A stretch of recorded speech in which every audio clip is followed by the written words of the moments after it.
So finally आज हम खत्म करेंगे ताकोपी's ओरिजिनल सिन। आज के इस वीडियो में हम उसका 6th एपिसोड डिस्कस करेंगे और मैं थोड़े बहुत अपने थॉट्स भी शेयर करूंगा। सो बिना किसी देरी के शुरू करते हैं। सो एपिसोड 6 वहीं से शुरू होता है जहां से एपिसोड 5 खत्म हुआ था। ताकोपी टोक्यो से वापस घर आ जाता है और उसे उस पाइप के पास आजुमा मिलता है। अब यहाँ पर ये दोनों बात करते हैं और ताकोपी यहाँ पर आजुमा को पूरी बात समझाता है कि कैसे वो मरीना के लिए यहाँ पर आया था, ना कि शिजुका के लिए, जिसपे आजुमा बहुत ज्यादा शौक रहता है। यहाँ ताकोपी आजुमा से रिक्वेस्ट करता है कि चलो मेरे साथ, क्योंकि हमें शिजुका को ढूंढ के उसे रोकना है, इससे पहले वो कुछ कांड कर दे। जिसपे आजुमा अपने साइड की स्टोरी बताता है कि वो उन लोगों से आखिरी बार मिल रहा है। इनफैक्ट वो शिजुका से नहीं बल्कि ताकोपी से आखिरी बार मिल रहा है, क्योंकि जैसे ही वो मर्डर की खबर फैल गई थी, आजुमा की माँ बीमार पड़ गई और उसका बाप दूर से लौट आया है और अब क्लिनिक का क्या होगा, कैसे होगा, कुछ समझ नहीं आ रहा। और इस न्यूज की वजह से आजुमा किसी से मिल नहीं सकता, तो वो आखिरी बार मिलने ताकोपी से ही आया था। यहाँ ताकोपी आजुमा से कहता है कि वो समझ नहीं पा रहा हर बार वो थिंग्स को मैसअप क्यों कर देता है। वो ये समझ नहीं पा रहा है कि शिजुका एक साथ और अच्छी और बुरी कैसे हो सकती है। जिसपे आजुमा ताकोपी को समझाता है कि कैसे लोगों के अंदर अच्छाई और बुराई दोनों होती है, बस उन्हें चूज करना पड़ता है कि क्या दिखाना है। यहाँ इवन आजुमा खुद को कोसता है, क्योंकि वो अब तक शिजुका के पीछे पड़ा था और उसने उसी की वजह से अपनी जिंदगी बर्बाद कर दी। शिजुका को हेल्प करने के बारे में सोचना ही उसके बारे में बड़ी गलती थी, लेकिन वो फिर भी ताकोपी और शिजुका को थैंक यू कहता है, क्योंकि उन दोनों की वजह से वो कुछ समय के लिए मजा कर पाया। उसे स्कूल आने में थोड़ी बहुत दिलचस्पी होती थी। यहाँ ताकोपी पूछता है कि तुम्हारी आंखें इतनी बड़ी क्यों दिख रही है, जहाँ आजुमा कहता है कि जुनिया ने अपने लास्ट पे चेक से उसके लिए ग्लासेस खरीदे थे। हमें पता चलता है कि जुनिया ने अपनी जॉब भी खो दी है इस मर्डर न्यूज की वजह से, और इवन अभी उसे किसी कॉलेज में एडमिशन भी नहीं मिल रहा। आजुमा खुद में ही सोच रहा था और परेशान हो रहा था कि काश कोई ऐसा गैजेट होता जो कि टाइम को रिवर्स कर सकता था। ताकोपी कहता है हाँ ऐसा गैजेट तो है, और आजुमा यहाँ कहता है कि अगर किसी तरह तुम टाइम को रिवर्स करके वापस जाओगे तो प्लीज मेरे ओल्डर सेल्फ से कहना कि अपने भाई से झगड़ा कर ले। यहाँ पर झगड़ा मार पिटाई की नहीं हो रही थी। दरअसल आजुमा चाहता था वो अपने फीलिंग्स को अपने भाई को बहुत पहले बताए या फिर अच्छे से ओपन अप कर पाए। अगर वो ऐसा पहले करता तो वो ये शिजुका के चक्कर में नहीं पड़ता। अब यहाँ पर आजुमा भी चला जाता है और ताकोपी अकेला रह जाता है। यहाँ ताकोपी भी सोचता है कि शिजुका की मदद करना बहुत बड़ी गलती थी। और इसी के साथ हम न्यूज को देखते हैं जिसमें मेंशन होता है कि 2 लड़कियां लापता हैं, और ये जो 2 लड़कियां हैं वो शिजुका के डैड की सेकंड फैमिली की बेटियां हैं। मतलब ये सब कुछ शिजुका का किया धरा है। यहाँ फाइनली कुछ समय बाद ताकोपी शिजुका से मीट करता है और इस बार उसने ठान लिया था कि वो शिजुका को रोक के रहेगा। यहाँ शिजुका पूरे ही सीरियस मूड में थी और कहती है मेरे रास्ते से हट जाओ, मुझे एनिमल शेल्टर जाना है और वहाँ के लोगों के भी पेट चेक करने हैं कि कहीं उन्होंने तो चैप्पी को नहीं खा दिया। मतलब शिजुका पूरी तरह से पागल हो चुकी थी। उसे समझ नहीं आ रहा था कि वो कर ही क्या रही है, और वो चैप्पी का गुस्सा किसी पे निकालना चाहती थी। यहाँ ताकोपी हिम्मत जुटाता है और शिजुको का हाथ पकड़ कर उसे बार बार रोकने लगता है। वो कहता है कि इससे और भी लोगों को तकलीफ होगी और वो ऐसा नहीं चाहता। यहाँ शिजुका गुस्से में ताकोपी को पीटने लगती है और पीटते पीटते वो रो भी देती है। यहाँ शिजुका कहती है दूसरों को तकलीफ होगी, मेरी तकलीफ का क्या, जो कुछ भी मैंने सहा क्या उसका कोई मीनिंग नहीं है। मेरी खुद की माँ ने मेरा ख्याल नहीं रखा, मेरे बाप ने तो मुझे ऐसे देखा जैसे वो मुझे पहचानता ही नहीं, और मैं हर दिन बुली होती थी और मुझे पता ही नहीं चलता था कि मेरी गलती क्या है, क्योंकि ये सब कुछ समझाने के लिए मेरे पास माँ का सहारा भी नहीं था। मतलब यहाँ पर शिजुका रोते हुए अपनी पूरी फीलिंग्स कन्फेस कर रही थी कि उसके ऊपर क्या क्या बीती है और वो खुद पे कंट्रोल नहीं कर पा रही। यहाँ ताकोपी जेन्युइनली रोते हुए सॉरी कहता है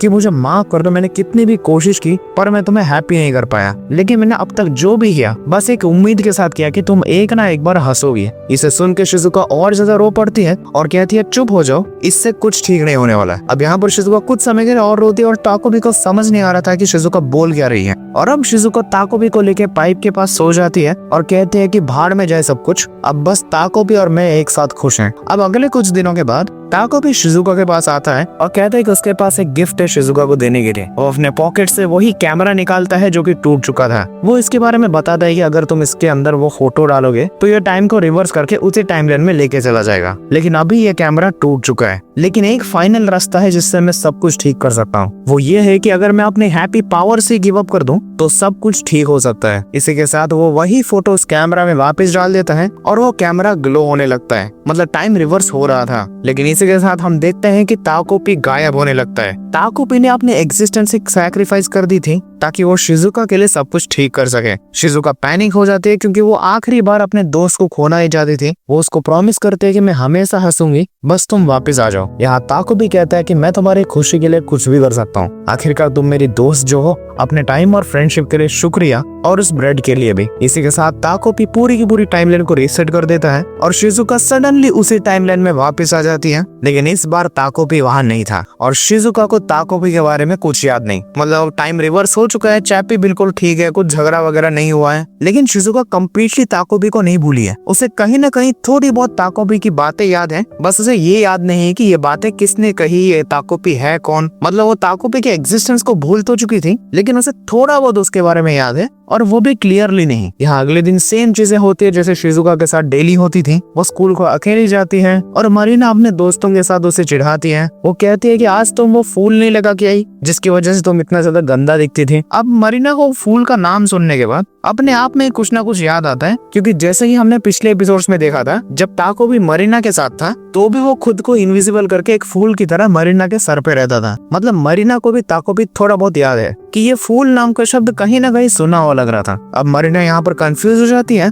और शिजुका को वहाँ पर अकेली छोड़ के चली जाती है। यहाँ हम अजुमा को देखते हैं जिसने अपने भाई से झगड़ा कर लिया था। एज उसको थोड़ा बहुत याद आ रहा था कि उसने किसी से तो कन्फेस किया था कि उसे अपने भाई से खुल के बात करनी चाहिए। यहाँ इवन अजुमा अपने PS4 के बारे में अपने दोस्तों को बताता है, जिससे और भी लड़के उसके अंदर इंटरेस्टेड होना चालू होते हैं और अब अजुमा के दोस्त बनने लगे हैं। इसी वजह से वो शिजुका के ऊपर ध्यान नहीं देता और इग्नोर करके चला जाता है। मतलब अजुमा अभी शिजुका के पीछे पागल नहीं है। इसके बाद ताकोबी के नरेशन से ही हम सुनते हैं कि शिजुका और मरीना हमेशा से ही अकेली रही हैं, चाहे मरीना की कितनी भी ज्यादा दोस्त हो, लेकिन उसे ट्रू फ्रेंड्स कभी मिले नहीं थे। वो भी शिजुका की तरह अकेली ही रहती थी। इसके बाद हम वही सीन देखते हैं जब मरीना शिजुका को पीट रही थी और वो पेन से शिजुका की आंख भी फोड़ने वाली थी, लेकिन गलती से वो शिजुका की नोटबुक देख लेती है जिसपे ताकोबी का सिंबल बना था। अब वो शिजुका को पूछती है कि ये क्या है, जिसपे शिजुका कहती है कि मुझे कुछ याद नहीं इसके बारे में, बस ये यहाँ पर था। यहाँ मरीना कहती है कितना गंदा दिख रहा है, जैसे कोई स्कम बॉल हो, और मरीना को फिर से कुछ याद आता है। शिजुका यहाँ कहती है कि मुझे ज्यादा तो याद नहीं, पर मुझे इतना पता है कि कुछ ज्यादा ही बोलता था, क्योंकि शायद बोलने से खुशी मिलती थी। इसके बाद हम ताकोबी के नरेशन से ही सुनते हैं कि बात करना ही सबसे बढ़िया गैजेट है, इससे ना जाने कितने बड़े बड़े झगड़े भी सुलझ सकते हैं। इसके बाद हम देखते हैं शिजुका और मरीना दोनों ही रोने लगते हैं और अब उन दोनों के बीच में झगड़ा रुक जाता है। यहाँ हम आखिरी बार ताकोबी की वॉइस से सुनते हैं कि अर्थ सोलर सिस्टम का 3rd प्लैनेट है और मैं हमेशा तुम लोगों के साथ रहूंगा। मैं जानता हूँ मैंने तुम्हारी जिंदगियों में ज्यादा कुछ फिक्स नहीं किया, ना ही तुम्हारे परिवारों को मैंने ठीक किया, और ना ही मैं उन लोगों को वापस ला पाया जिन लोगों को तुम खो चुके थे, बट मैं जाते जाते आखिरी बार यही विश करूंगा कि तुम तीनों और इस धरती पे जितने भी लोग खुद को अकेला महसूस कर रहे हैं, वो सब आगे जाके खुशहाल जिंदगी जिए। और इसी के साथ ताकोबी गुड बाय कह देता है। इसके बाद हम एक टाइम स्किप देखते हैं जहाँ मरीना और शिजुका दोनों ही बड़ी हो चुकी हैं और वो एक दूसरे की दोस्त बन चुकी हैं। वो एक स्टेशनरी शॉप में थी और उन्हें एक अजीब सी पेन दिखती है जो कि ताकोबी के गैजेट की तरह दिख रही थी, और इन दोनों को कुछ कुछ याद आ रहा था, और शिजुका इसका नाम suddenly a rabbit from Saturn ball point रख देती है, जिसपे मरीना को भी ये नाम सुना सुना लगता है। और इससे हमें पता चलता है कि ताकोबी हमेशा उनके दिल और दिमाग में बसा रहेगा। और इसी के साथ ताकोबी ओरिजिनल सिन की कहानी यहाँ पर खत्म हो जाती है। देखो, मैं एंडिंग से काफी ज्यादा इम्प्रेस हुआ हूँ। ये कहानी हमें सिखाती है कि बात करना कितना ज्यादा जरूरी है। ताकोबी इन सब की जिंदगी में ज्यादा कुछ करके नहीं गया, बस किसी तरह मेमोरीज से सिखा के गया कि बस बात करो यार। बात करने से बड़े बड़े झगड़े सॉल्व हो जाते हैं। जैसे आजुमा ने वक्त रहते अपने भाई को अप्रोच किया, उससे खुल के बात की, और वक्त रहते अपने चाइल्डहुड में दोस्तों को भी अप्रोच करना शुरू किया। इसके रिजल्ट में हम देखते हैं कि आजुमा के दोस्त बनने शुरू हो गए थे और वो किसी तरह अपने घर के ट्रॉमा से उभर रहा था। शिजुका और मरीना ने भी बात की एक दूसरे से, और अब वो दोनों दोस्त हैं और खुद की ही फैमिलीज को धीरे धीरे फिक्स कर रहे हैं। तो देखा, वक्त रहते अपने दिल की बात को एक्सप्रेस करना कितना ज्यादा जरूरी है। इसी के साथ ये कहानी हमें सिखाती है पेरेंट्स का सिग्निफिकेंस। ये तो हर किसी को पता है कि पेरेंट्स का बिहेवियर ही अपने बच्चे का कैरेक्टर बिल्ड करती है। शिजुका का इतना ज्यादा इनसेंसिटिव हो जाना, मरीना का बार बार शिजुका को टॉर्चर करना, और आजुमा का लोगों से खुल के बात न कर पाना, ये सारी गलती इनके पेरेंट्स की ही थी। इनके पेरेंट्स ने इन पे ध्यान नहीं दिया, इनको ढंग से समझा नहीं, और वक्त आने पर इनको टॉर्चर भी किया। माँ बाप को अपने बच्चों से और खुल के बात करनी चाहिए, उनके खुशियों के बारे में, उनके परेशानियों के बारे में। इसका डायरेक्ट इम्पैक्ट होता है बच्चे के मेंटल स्टेबिलिटी के ऊपर। आजकल के माँ बाप सिर्फ और सिर्फ कंपैरिजन बेस्ड हो गए हैं, या फिर वो अपने बच्चों को एक इन्वेस्टमेंट की तरह देखते हैं कि यहाँ पर लाखों रुपया लगा दिया उनके ऊपर और वहां से बच्चे की सक्सेस हाथ में, और अगर ऐसा नहीं हुआ तो बच्चे पे नाकामयाबी का धप्पा लगाया जाता है। इसी की वजह से ना जाने कितने परिवार टूटे हैं और कितने बच्चों ने गलत कदम भी उठा रखे हैं। तो मैं अंत में एक ही एडवाइस दूंगा कि अगर तुम्हारे झगड़े चल रहे हैं या लाइफ में कुछ ठीक नहीं चल रहा, लोग तुमसे नाराज हैं, तो बस बात करो उनसे, चाहे कुछ भी हो जाए बात करने की कोशिश करो। तो इसी के साथ हम इस सीरीज को यहाँ पर खत्म करते हैं। तो बस आज के लिए इतना ही। मैं मिलता हूँ किसी और वीडियो में, तब तक के लिए गुड बाय।